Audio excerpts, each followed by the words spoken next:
Helena হেমশংকৰ উদ্যোগত উদযাপিত Helena Rongali Bihu সন্মিলনী এইবাৰ 46 সংখ্যক বৰ্ষত কৰি দিলোঁ। 40 সংখ্যক বৰ্ষত এইবুলি 5 দিনীয়া বিস্তৃত কাৰ্যসূচীৰে আমি অনুষ্ঠান আয়োজন কৰিছোঁ। আজি প্ৰথম বহাগ, এই প্ৰথম বহাগত আজি প্ৰথম কাৰ্যসূচী পতাকা উত্তোলন আৰু পতাকা উত্তোলনখন আমি নিমন্ত্ৰণ জনাইছোঁ আমাৰ 40 সংখ্যক হেলনা ৰঙালী বিহু সন্মিলনীৰ প্ৰধান সভাপতি পল্লৱ কলিতাদেৱ।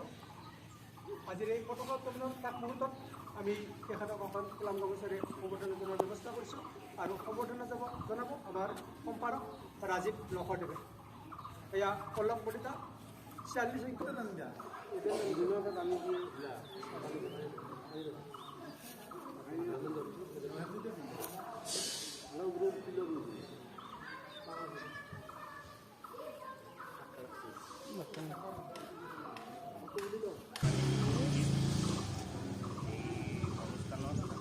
সক্ৰিয়ভাৱে অংশগ্ৰহণ কৰিবলৈ অনুৰোধ কৰিছোঁ।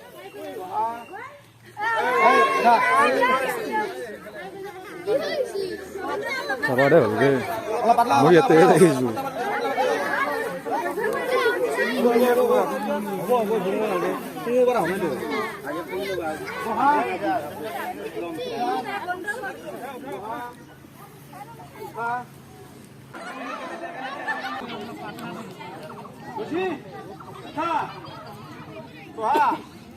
উঠা